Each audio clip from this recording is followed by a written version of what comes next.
নমস্কাৰ বন্ধুসকল, আপোনালোকক স্বাগতম জনাইছোঁ এই চেনেলৰ আন এক নতুন ভিডিঅ'লৈ।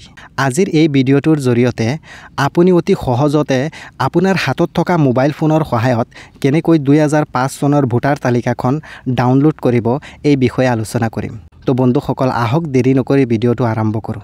ইয়াৰ বাবে আপোনাৰ হাতত থকা মোবাইল ফোনত যিকোনো এটা ব্ৰাউজাৰ অপেন কৰিব আৰু সাৰ্চ বাৰত লিখিব ইলেকশ্যন কমিশ্যন অফ আসাম আৰু সাৰ্চত ক্লিক কৰিব। তো বন্ধুসকল, ইয়াত আপোনালোকে কেইবাটাও লিংক দেখিবলৈ পাব। এই লিংকবোৰত ক্লিক নকৰি আপুনি একেবাৰে তলৰ পিনে আহিব আৰু হাতৰ সোঁ চাইডে 3 নম্বৰত থকা voter list of Assam 2005 district ৱাইজত ক্লিক কৰিব।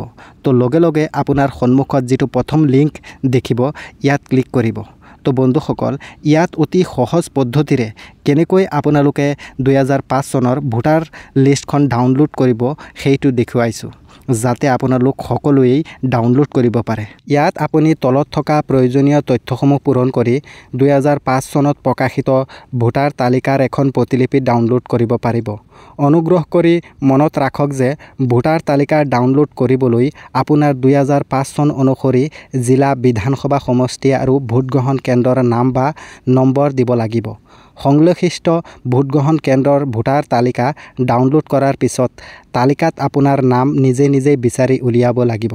তো বন্ধুসকল, আপোনাৰ ডিষ্ট্ৰিক্টটো যদি সলনি হৈছে বা ভোটগ্ৰহণৰ কেন্দ্ৰটো যদি চেঞ্জ হৈছে, তেনেহ'লে আপুনি এটা কথা মনত ৰাখিব যে যদি 2005 চনত আপুনি ভোট দিছিল, সেই সময়ত যিটো কেন্দ্ৰত ভোট দিছিল সেই কেন্দ্ৰটোৰ নাম আৰু যদি ডিষ্ট্ৰিক্টটো সলনি হৈছে বা 2005 চনত যদি আপোনাৰ ডিষ্ট্ৰিক্ট কোনটো আছিল, সেই ডিষ্ট্ৰিক্টটো আপুনি বাছনি কৰিব লাগিব।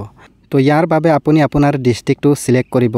এছেম্বলি কনষ্টিটিউয়েন্সি 2005 চন অনুসৰি আপুনি কোনটো কেন্দ্ৰত ভোট দিছিল সেই কেন্দ্ৰটো সিলেক্ট কৰিব। তেতিয়াহ'লে আপোনাৰ সন্মুখত তলৰ পিনে দেখিবলৈ পাব আপোনাৰ ভোট গ্ৰহণৰ কেন্দ্ৰৰ নামবোৰ ওলাই আহিছে আৰু সোঁ চাইডে দেখিব ভিউ PDF। তো আপোনাৰ যিটো কেন্দ্ৰৰ নাম আছে সেই কেন্দ্ৰৰ নামটো আপুনি সিলেক্ট কৰিব। সিলেক্ট কৰাৰ পিছত ভিউ PDFত ক্লিক কৰিব। ইয়াৰ পৰা আপুনি আপোনাৰ নামটো নিজে বিচাৰি উলিয়াই ল'ব।